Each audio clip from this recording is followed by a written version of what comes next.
തമിഴ്നാട് മുൻ ബി.ജെ.പി. അധ്യക്ഷൻ K Annamalai party വിട്ടു. അണ്ണാമലയുടെ രാജി ഔദ്യോഗികമായി സ്വീകരിച്ചു. പുതിയ പാർട്ടി രൂപീകരിക്കുമെന്ന് അണ്ണാമലൈ. നല്ല മാറ്റം പ്രതീക്ഷിച്ച് ബി.ജെ.പിയിലെത്തിയെങ്കിലും ലക്ഷ്യത്തിലെത്താനായില്ലെന്ന് അണ്ണാമലൈ പറഞ്ഞു. ജിഷ്ണു ഉണ്ട് കൂടുതൽ വിവരങ്ങളുമായി. ജിഷ്ണു, പുതിയ പാർട്ടി അദ്ദേഹം രൂപവത്കരിച്ചിരിക്കുകയാണ്. സമവായ നീക്കങ്ങളെല്ലാം അസ്ഥാനത്തായിരിക്കുകയാണ്. അതൊരു മൂവ്മെന്റ് എന്ന നിലയിലാണ് ആ ഒരു പാർട്ടി എന്നാണ് നേരത്തെ വാർത്താ സമ്മേളനത്തിൽ അദ്ദേഹം വ്യക്തമാക്കിയിരിക്കുന്നു. എങ്ങനെയാണ് തമിഴ്നാട് രാഷ്ട്രീയത്തിൽ അദ്ദേഹത്തിന്റെ മുന്നോട്ടുള്ള ഒരു പോക്ക്?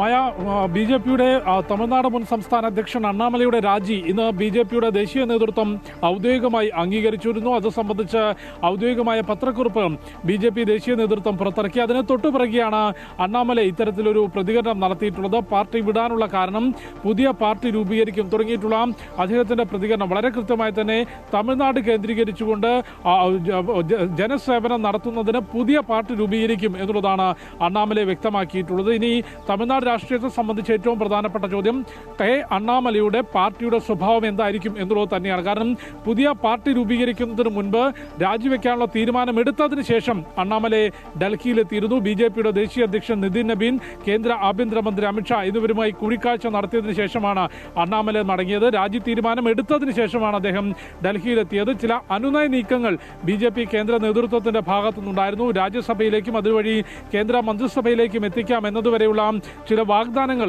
അണ്ണാമലയ്ക്ക് മുൻപിലേക്ക് വെച്ചെങ്കിലും അത്തരത്തിലുള്ള അനുനയ നീക്കങ്ങളോട് താല്പര്യമില്ലാതെ പ്രതികരിക്കുകയും പുതിയൊരു പാർട്ടി രൂപീകരിച്ചുകൊണ്ട് തമിഴ്നാട്ടിൽ പുതിയൊരു പാർട്ടി ആവശ്യമാണ് എന്നാണ് അദ്ദേഹം അമിത്ഷാ ഉൾപ്പെടെയുള്ളവരോട് വ്യക്തമാക്കിയിട്ടുള്ളത്. ബി.ജെ.പിക്കൊപ്പം നിന്നുകൊണ്ട് അല്ലെങ്കിൽ AIADMK കൂട്ടുകെട്ടുമായി തമിഴ്നാട്ടിൽ മുൻപോട്ട് പോകാൻ കഴിയില്ല എന്ന ശക്തമായ നിലപാടാണ് അണ്ണാമലയെ സ്വീകരിച്ചത്. നേരത്തെ സംസ്ഥാന അധ്യക്ഷനായിരുന്നപ്പോഴും AIADMK ഒഴിവാക്കിക്കൊണ്ട് ബി.ജെ.പി. ഒറ്റയ്ക്ക് മുൻപോട്ട് പോകണം എന്ന നിലപാടായിരുന്നു അണ്ണാമലയ്ക്കുള്ളത്. ആ നിലപാടിന് ഘടകവിരുദ്ധമായി ദേശീയ നേതൃത്വം തീരുമാനങ്ങൾ എടുക്കുകയും അണ്ണാമലയെ തലസ്ഥാനത്ത് നിന്ന് മാറ്റുകയും പുതിയ നേതൃത്വത്തെ തമിഴ്നാട്ടിൽ കൊണ്ടുവരികയും AIADMK-യുമായി സഖ്യം ചേർന്നുകൊണ്ട് നിയമസഭാ തെരഞ്ഞെടുപ്പിൽ മത്സരിച്ചതോടുകൂടിയാണ് അണ്ണാമലയെ പാർട്ടി വിടാനുള്ള തീരുമാനമെടുത്തത്. നിലവിലേതായാലും പുതിയ പാർട്ടി രൂപീകരിക്കുമെന്ന് വ്യക്തമാക്കി കഴിഞ്ഞിട്ടുണ്ട്. അത് ബി.ജെ.പി. ഉൾപ്പെടെയുള്ള പ്രസ്ഥാനങ്ങളോട് ചേർന്ന് നിന്നുകൊണ്ട് അല്ലെങ്കിൽ അതിനോട് സഹകരിച്ചു പോകുന്ന ഒരു പാർട്ടി ആയിരിക്കുമോ, അതല്ലെങ്കിൽ നിലവിൽ തമിഴ്നാട്ടിൽ പരീക്ഷിച്ച് വിജയിച്ചതിന് സമാനമായി ഒറ്റയ്ക്ക് നിന്നുകൊണ്ട് പുതിയൊരു പാർട്ടി രൂപീകരിച്ച് മുൻപോട്ട് പോകാനാകുമോ അണ്ണാമലയ്ക്ക് എന്നുള്ളതാണ് നോക്കിക്കാണരുത്. ഏതായാലും ബി.ജെ.പി. ഔദ്യോഗികമായി രാജി അംഗീകരിച്ചു കഴിഞ്ഞു. പുതിയ പാർട്ടി രൂപീകരിക്കുമെന്ന് അണ്ണാമലയെ പ്രഖ്യാപിച്ചു. ദേശീയ പ്രസ്ഥാനങ്ങൾക്ക് തമിഴ്നാടിന് മനസ്സിലാകുന്ന ഭാഷ സംസാരിക്കാൻ സാധിക്കുന്നില്ല എന്ന വിമർശനവും അണ്ണാമല ഉയർത്തിയിട്ടുണ്ട്. ശരി, എന്തായാലും ബി.ജെ.പി. വിട്ട അണ്ണാമലൈ പുതിയ പാർട്ടി രൂപീകരിച്ചിരിക്കുകയാണ്. പടിപടിയായി തമിഴ്നാട് രാഷ്ട്രീയത്തിൽ നിർണായകമായ ഒരു ശക്തിയായി, സാധാരണക്കാരെ കൂടി ഉൾപ്പെടുത്തി നിർണായകമായ ഒരു ശക്തിയായി മാറാൻ തന്നെയാണ് അണ്ണാമലയുടെ തീരുമാനം. ജിഷ്ണു ആണ് വിവരങ്ങൾ നൽകിയത്.